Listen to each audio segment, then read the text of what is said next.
Number 5, Gojo tells Sukuna he's the challenger, the king of curses, a monster so terrifying that 1,000 years after his death, the Jujutsu world is still dealing with the consequences. A being that reshaped reality just by existing. And Gojo looks at him and says, "You're the challenger," not as a taunt, as a correction.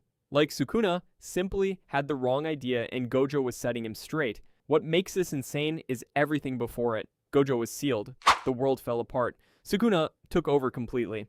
And the moment Gojo returns, his first move is a hollow, purple at 200% output fired across an entire city from 4 kilometers away. Sukuna doesn't even see it coming. Then Gojo teleports in front of him and delivers that one line. Zero hesitation, the most dangerous being in history, and Gojo is calmly correcting his understanding of the situation.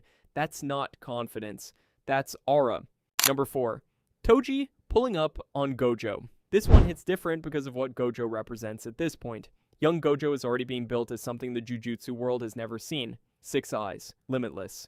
The narrative is positioning him as untouchable. Then Toji shows up with 0 cursed energy and completely dismantles him. The inverted spear of heaven through Gojo's throat. The most promising sorcerer of his generation left broken on the ground, and Toji does it like the outcome was never in question. But what makes his aura legendary isn't just the win. It's how unbothered he is the entire time. He moves through this fight like it's already decided. Like Gojo's techniques are interesting obstacles rather than real threats. And then he just walks away. No speech, no celebration. That quiet confidence after beating someone the entire world feared. Number 3, the triple domain expansion. In Season 3, this is pure spectacle, and it fully deserves a spot. 3 domain expansions simultaneously in the same fight. Domain expansions are considered the absolute peak of Jujutsu. Most grade 1 sorcerers can't even pull one off. The cursed energy and technique mastery required is so extreme that using one in a real fight is already extraordinary. 3 at once. The community completely lost it because it wasn't just visually insane, it was a statement. We spent 2 seasons learning how terrifying a single domain expansion is, then Season 3 looked at that understanding and said, what if we did 3? The audacity of that moment is exactly what makes it aura. Number 2, Gojo, just existing. This one is different because it's not one scene, it's everything. In the world, Gojo is the absolute ceiling. And what makes his aura so ridiculous isn't just what he can do, it's how the entire verse reacts to him existing. Curses went into hiding when he was born. Not when he became a sorcerer, when he was born, before he knew what cursed energy even was.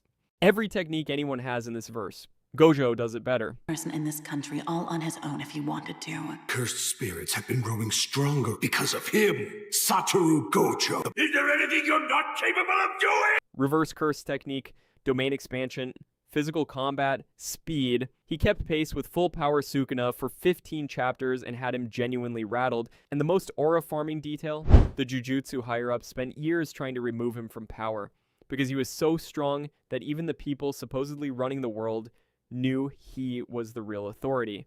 That's a level of glazing that the verse built completely by itself. And everything that happened proved they weren't even exaggerating.